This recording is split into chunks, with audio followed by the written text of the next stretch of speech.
Allah kasih kejutan-kejutan, Allah kasih rezeki, beliau bisa umroh beberapa kali. Bayangin ya, yang tadinya nggak bisa umroh, duitnya dibawa kabur, sampai akhirnya Allah kasih rezeki bisa umroh beberapa kali.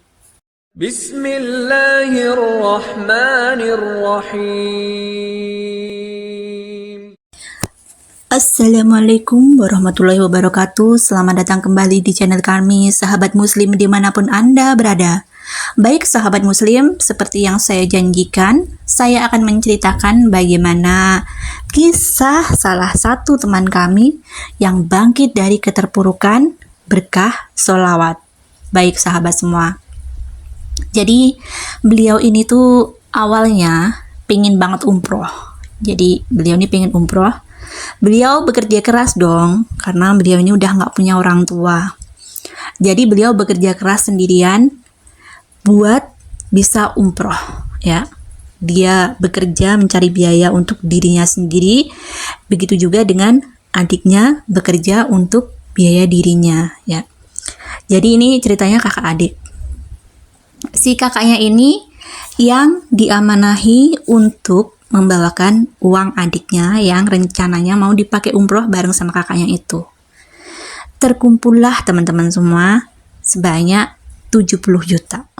Ya. Jadi beliau ini pengen umroh berdua dengan adiknya dengan biaya itu gitu. Itu beliau kumpulkan dalam waktu yang sangat lama ya. Ya. Nah, bertemulah beliau ini dengan salah satu orang yang ngakunya sih dari sebuah agen travel dan umroh ya. Akhirnya beliau ini bersahabat dekat dengan beliau. Sering banget diajak pergi kemana-mana sama beliau. Sering ditraktir, sering diajak jalan-jalan, bahkan sering diajak ke daerah beliau. Ya.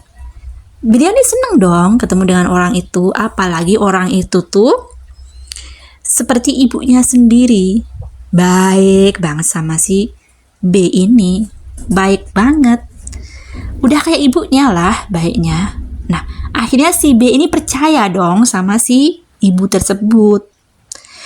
Dia kasihlah duitnya ke si ibu itu sebagai tanda jadi buat umroh ya. Buat umroh, oke? Nah, pas di hari H yang dijanjikan si ibu itu, si ibu ini malah ngilang gitu loh, malah ngilang. Jadi nggak ada tuh yang namanya surat-surat, nggak ada tuh yang namanya paspor dan macam-macam, nggak ada gitu loh, nggak ada. Bahkan beliau ini yang ngaku-ngaku dari sebuah travel dan umroh tertentu ini, ternyata pas dicari ke sana tuh nggak ada. Dia hilang dari sosmednya hilang. Ya, jadi ya Allah gimana? Akhirnya si B ini bener-bener down banget, bener-bener yang kayak ya ampun, dia ini kan lugu banget ya, nggak paham soal umroh gitu. Jadi ya udah langsung aja percaya, oh ini nih biaya umrohnya berapa, segini, oke aku bayar gitu. Dia bayar, ternyata duitnya malah dibawa kabur gitu.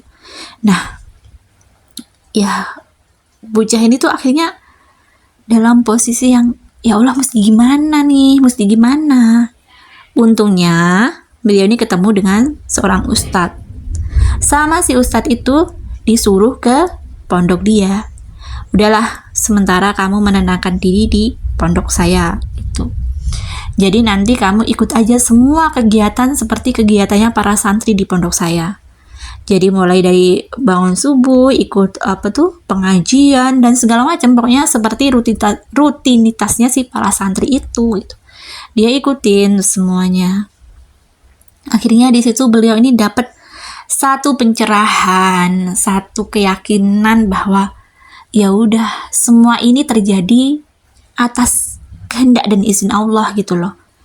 Ya udah, beliau akhirnya berada di tingkat pasrah. Beliau berada di tingkat legowo. Bahkan tidak menyalahkan keadaan, lebih ke koreksi diri. Ya. Akhirnya beliau perbaiki ibadahnya ya. Yang tadinya memang benar rajin sholat, rajin baca Quran, tapi itu sekedar rutinitas atau didalemin atau ada maknanya gitu. Tadinya yang beliau cuma sholat ya udah sekedar sholat, baca Quran ya udah sekedar baca Quran. Akhirnya beliau ini merubah segalanya ya.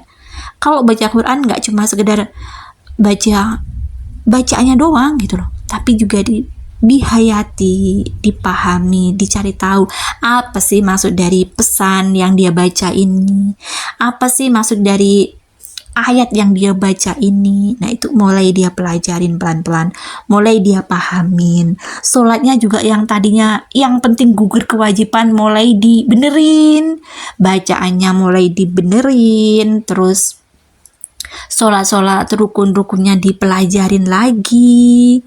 Nah hal-hal yang bisa bikin sholat khusyuk itu apa dipelajarin juga, berusaha untuk dipraktekin. Jadi dia bikin bagaimana sholatnya itu lebih berkualitas, sholatnya itu lebih bagus, nggak sekedar rutinitas, nggak sekedar angkat tangan, sujud, terus ruku, nggak sekedar itu doang, tapi bener-bener apa sih manfaatnya dari ruku, apa sih manfaat dari yang dia baca. Nah itu dipahami juga gitu. Pokoknya beliau belajar step by step tuh.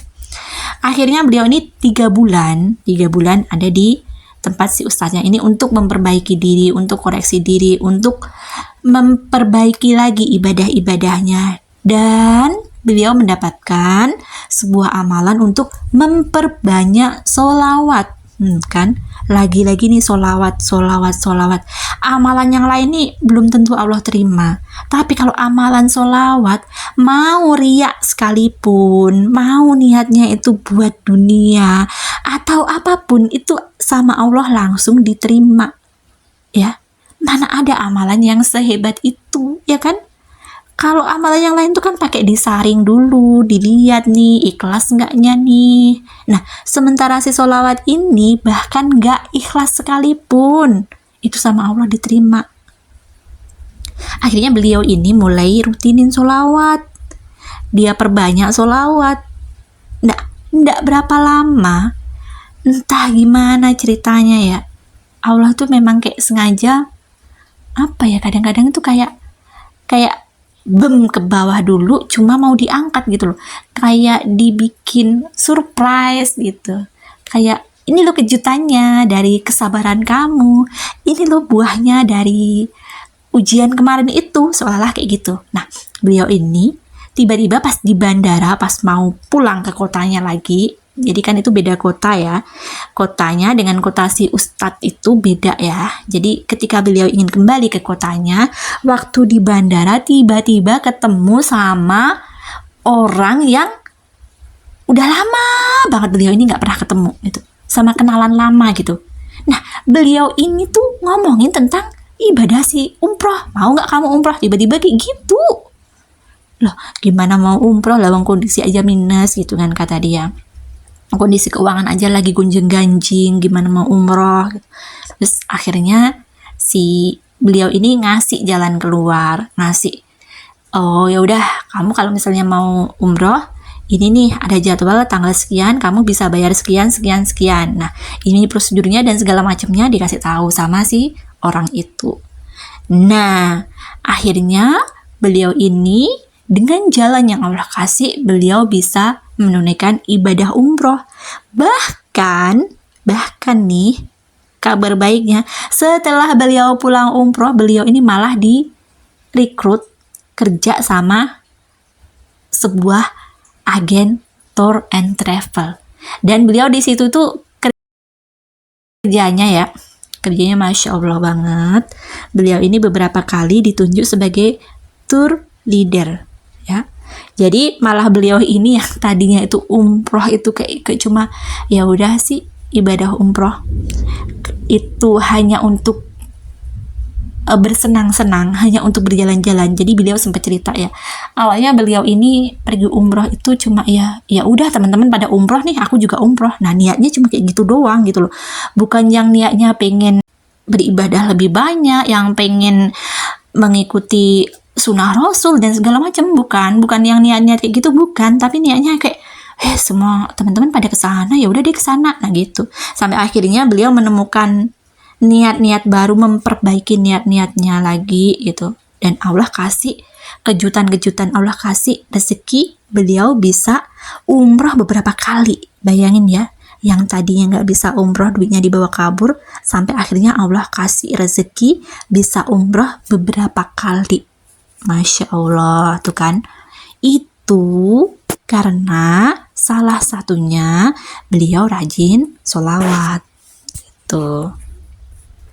Nah, makanya buat teman-teman semua nih yang lagi nyari solusi, yang bingung sama solusi, mau gimana-gimana, nah silahkan aja nih teman-teman semua mengamalkan sholawat ya. Silahkan mengamalkan sholawat teman-teman semua. Semoga berkah manfaat, dan semoga saja apa yang kami sharing dan sampaikan bermanfaat. Wassalamualaikum warahmatullahi wabarakatuh.